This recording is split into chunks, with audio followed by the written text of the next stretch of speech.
ಒಂದು ಕಾಲದ ಜೋಡೆತ್ತುಗಳು ಡಿಕೆ ಮತ್ತು ಎಚ್ಡಿಕೆ ಈಗ ಮತ್ತೆ ಮಾತಿನ ಮಲ್ಲಯುದ್ಧವನ್ನು ನಡೆಸ್ತಾ ಇದ್ದಾರೆ. ಪಬ್ಲಿಕ್ ಟಿವಿ ಚರ್ಚೆಯನ್ನು ಪ್ರಸ್ತಾಪಿಸಿದ್ದಾರೆ ಡಿಸಿಎಂ ಡಿಕೆ ಶಿವಕುಮಾರ್ ಅವರು. ಈ ಹಿಂದೆ ಎಸ್ಆರ್ ಹಿರೇಮಠ ನೀಡಿದಂತಹ ಪಂಥಾಹ್ವಾನವನ್ನು ನಾನು ಸ್ವೀಕರಿಸಿದ್ದೆ, ಪಬ್ಲಿಕ್ ಟಿವಿಯ ಚರ್ಚೆಯಲ್ಲಿ ಭಾಗಿಯಾಗಿದ್ದೆ. ಡಿಕೆ ಶಿವಕುಮಾರ್ ಅವರ ಮಾತಿದೆ. ಈಗಲೂ ನಾನು ರೆಡಿ ಇದ್ದೇನೆ, ಚರ್ಚೆಗೆ ಸಿದ್ಧನಿದ್ದೇನೆ ಅನ್ನುವಂತಹ ಮೆಸೇಜ್ ಕೊಟ್ಟಿದ್ದಾರೆ. ಪಬ್ಲಿಕ್ ಟಿವಿಯಲ್ಲಿನ ಹಳೆಯ ಪಂಥಾಹ್ವಾನವನ್ನು ಸ್ಮರಿಸಿದ್ದಾರೆ ಡಿಕೆ ಶಿವಕುಮಾರ್ ಅವರು. ಮುಖಾಮುಖಿಯಾಗಿದ್ದರು ಎಸ್ಆರ್ ಹಿರೇಮಠ್ ಮತ್ತು ಡಿಕೆ ಶಿವಕುಮಾರ್ ಅವರು. ಆ ಹಳೆಯ ಘಟನೆಯನ್ನು ನೆನಪಿಸಿಕೊಳ್ಳುವಂತಹ ಕೆಲಸವನ್ನು ಮಾಡಿದ್ದಾರೆ. ಅದೇ ರೀತಿಯ ಚರ್ಚೆಗೆ ಡಿಕೆ ಶಿವಕುಮಾರ್ ಜೊತೆಗೆ ಎಚ್ ಡಿ ಕುಮಾರಸ್ವಾಮಿ ಅವರ ಜೊತೆಗೆ ನಾನು ರೆಡಿ ಅಂಥೇಳಿ ಡಿಕೆ ಶಿವಕುಮಾರ್ ಅವರು ಹೇಳಿದ್ದಾರೆ. ಮತ್ತೊಮ್ಮೆ ದೊಡ್ಡಗೌಡರ ಸಂಪತ್ತಿಗೆ ಸವಾಲು ಹಾಕುವಂತಹ ಕೆಲಸವನ್ನು ಡಿಕೆ ಶಿವಕುಮಾರ್ ಮಾಡಿದ್ದಾರೆ. ಮಾಡಿಸಿರೋದೆಲ್ಲ ನಾನೆಲ್ಲ ಮಾಡೋಕ್ಕಾಗಲ್ಲ ಅಂತ ಹೇಳಿದ್ರು. ಪಾಪ ಪಂಥಿ ಆಹ್ವಾನಕ್ಕೇನೋ ಕರೆದಿದ್ದಾರಂತೆ, ಪಂಥಾಹ್ವಾನ ಚರ್ಚೆ ಕರೆದರಂತೆ. ನಾನು ಅವ್ರ ಟೈಮ್ಗೆ ನಾನು ರೆಡಿ ಇದ್ದೀನಿ. 3 ದಿನ ಟೈಮ್ ಸಾಕು ನನಗೆ. ನಾನು ನಮ್ಮ ರೈತರಿಗೆಲ್ಲ ಹೇಳಿದೆ, ಅಣ್ಣ ನೀವು ಬೇಡ ಅಣ್ಣ, ನಾವು ಬರ್ತೀವಿ, ನಾವೇ ಸ್ವೀಕಾರ ಮಾಡ್ತೀವಿ, ನಾವೇ ಅವ್ರಿಗೆ ಉತ್ತರ ಕೊಡ್ತೀವಿ ಅಂತ ಪಾಪ ರೈತರೆಲ್ಲ ಹೇಳ್ತಾ ಇದ್ರು.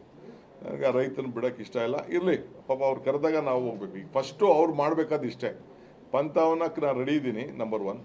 ಈ ಸದ್ಯಕ್ಕೆ ರೈತರು ಏನು ಕೇಳ್ತಾ ಇದ್ರು ಅಂದರೆ, ಅಣ್ಣ ಕಬ್ಬಣ ಸಿಮೆಂಟ್ ಬೆಲೆ ಎಲ್ಲ ಜಾಸ್ತಿ ಆಗೋದೆ, ಅಣ್ಣಾರೇ ಈಗ ಸ್ಟೀಲ್ ಮಿನಿಸ್ಟ್ರು, ಎಲ್ಲ 5-5 ಸಾವಿರ ಜಾಸ್ತಿ ಆಗ್ಬಿಟ್ಟಿದೆ ಟನ್ಗೆ, ಅದನ್ನು ಫಸ್ಟು ಕಡಿಮೆ ಮಾಡಿಸೋಣ ಅಂತ ಹೇಳೋಣ ಅಂತ ಪಾಪ ರೈತರು ನನಗೆ ಹೇಳ್ಕೊಡ್ತಾ ಇದ್ರು. ನನಗೆ ಮರ್ತುಬಿಟ್ಟಿದ್ದೆ ನಾನು ಈ ಸಿಮೆಂಟು ಕಬ್ಬಣದ್ದು. ಈ ಪೆಟ್ರೋಲು ಡೀಸೆಲ್ ಆದಮೇಲೆ ಇನ್ನೂ ಜಾಸ್ತಿ ಆಗೋಯ್ತದ ಕಾರಣ ಅವರೇ ತಾನೇ ಇದನ್ನು ನೀನು ಫಸ್ಟು ಅದನ್ನು ಕೇಳೋಣ ಅಂತ ಹೇಳ್ತಾ ಇದ್ರು. ಅದನ್ನು ನೀವು ಕೇಳ್ರೆ ಅಂತ ಹೇಳ್ತಾ ಇದ್ದೆ.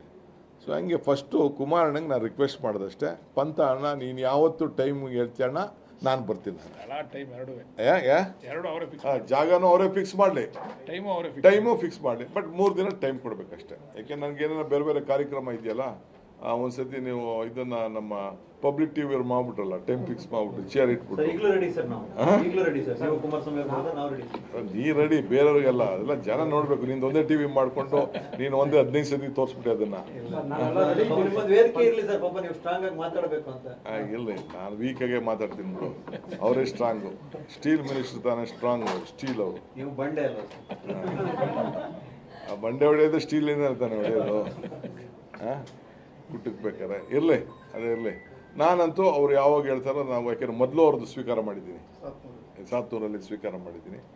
ಈಗೂ ನಾನು I am ready to accept whatever is there. ಪಾಪ ಅವ್ರು ಯಾವಾಗ ಕರೀತಾರೋ ಗೌರವದಿಂದ, ನಾನು ಭಾಳ ನಮ್ರತೆಯಿಂದ, ಈಗ ಎಷ್ಟು ಗೌರವದಿಂದ ಅವ್ರ ಅಣ್ಣ ಅವ್ರಿಗೆ ಏನು ಗೌರವ ಕೊಡಬೇಕು, ಒಂದು ಚೂರು ಅಸಂಬಂಧವಾದಂಥ ಪದವನ್ನು ಉಪಯೋಗಿಸೆ ನಾನು